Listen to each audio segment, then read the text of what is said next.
Hi class, I thought it would be appropriate to film my last exam video in my backyard since we're talking about Michael Pollan. Why bother?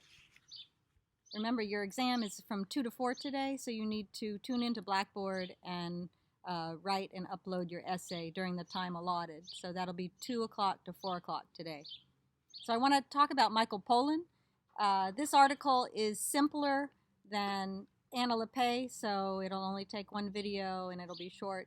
But I want you to think about when you write your essay today, I want you to organize it before you begin. I can't emphasize that enough because if you just start writing, then you won't have a plan, and your essay will be disorganized. So I want you to take 10 minutes. You have 2 hours, so take 10 minutes to write a quick outline. It doesn't have to be detailed, but I think you should try to figure out what each paragraph will be about and what your main point is, and if there's a counter argument you'd like to discuss.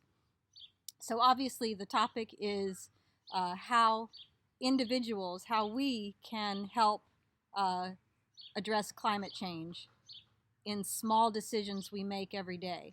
So, just a review of LePay. So LePay tells us that our food choices are very important, because if more of us chose to eat less meat or no meat, or just modify our the food that we eat, then it addresses a large problem of climate change, which is the way we source food, especially meat throughout the world. So, but we'll leave that for now, because I want to focus on Michael Pollan, and I want to do this in my backyard, because his main argument is very simple. He says, save the planet, plant a garden. And as he says in his article, what more organic food can you have than growing your own tomatoes and maybe canning them for the winter? I know most of you live in the city, and you're thinking, well, that's a joke because I don't have a garden.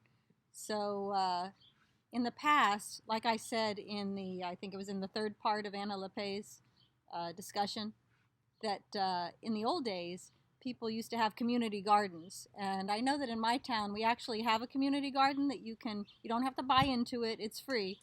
And you get a little mini plot of land where you can plant your vegetables. And I think going back to the old school way to plant a garden is really a good idea, and it's a simple plan. So Michael Pollan is a very famous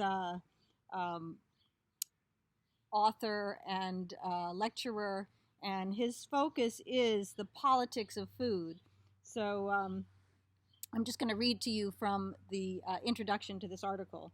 So he's one of the best known American public intellectuals on the topic. And the reason I say that is because, like when you were writing your research essays, it's very important the source of whatever it is you are researching. So in this case, I gave you 2 sources that are very well known and authorities on the subject. So for your argument to be persuasive, you have to use strong sources. So Michael Pollan and Anna LePay are both world-renowned experts on climate change and the politics of food, as Pollan calls it. So he's a professor of journalism at UC Berkeley, but he's appeared in, it says, dozens of news and literary magazines researching the politics of food and how we can make a difference in our individual lives. Just the title, Why Bother, means like, why do we bother?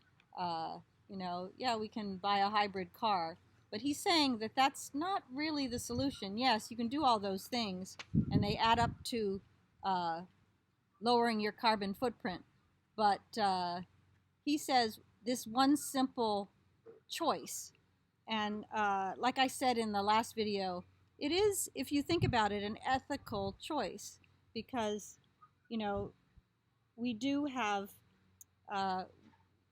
choices in how we lead our everyday lives, you know. So let me get into the article. So he starts out talking about the problem he sees with Al Gore's Inconvenient Truth. So what he didn't like about that very famous award-winning video, you know, documentary, was that after all of these like great statistics that shows us how climate change is real, and it, you know, it was a very worthy piece of journalism. In the end, when the credits roll, he says they give you some examples of how you can make a change, and it's like changing a light bulb, you know, driving a fuel-efficient car. But those are all things we've heard of before, and those, according to Pollan anyway, is won't necessarily make a huge change.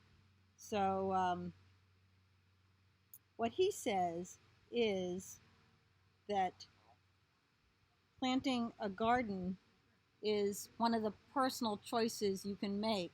Besides, like what Anna Pollan said, the food choices we make when we go to the grocery store. But you know, if we can personally invest in growing our own food, then think of how much you save in that whole. If you link it to Anna LePay's discussion of the transportation, the land use element, it all overlaps. So I like the fact that Pollan's article is so simple in many ways, but so eloquent. So he says, I want to quote him, "Personal choices, no matter how virtuous, cannot do enough. It will also take laws and money." This is what Michael Spector said. And what Pollan says is, the climate change crisis is at the very bottom of a crisis of lifestyle, of character even. The big problem is nothing more than the sum total of countless little everyday choices, most of them made by us. Consumer spending represents 70% of our economy, and most of the rest of them made in the name of our needs and desires and preferences. So what I want you to think about is that planting a garden, especially during a pandemic where we don't want to necessarily be going to the grocery every other day, could be a great solution to not only helping climate change, but also connecting to nature. And that's one of his other arguments, is what better way to connect to nature? You know, I'm a big gardener, so I plant a small garden. I have a small piece of yard, so I do, but I plant a small garden with herbs and vegetables. But I think this year I'm going to try putting more plants in pots, because I have a problem with shade where I planted my vegetables last year, so because I put them in that back corner.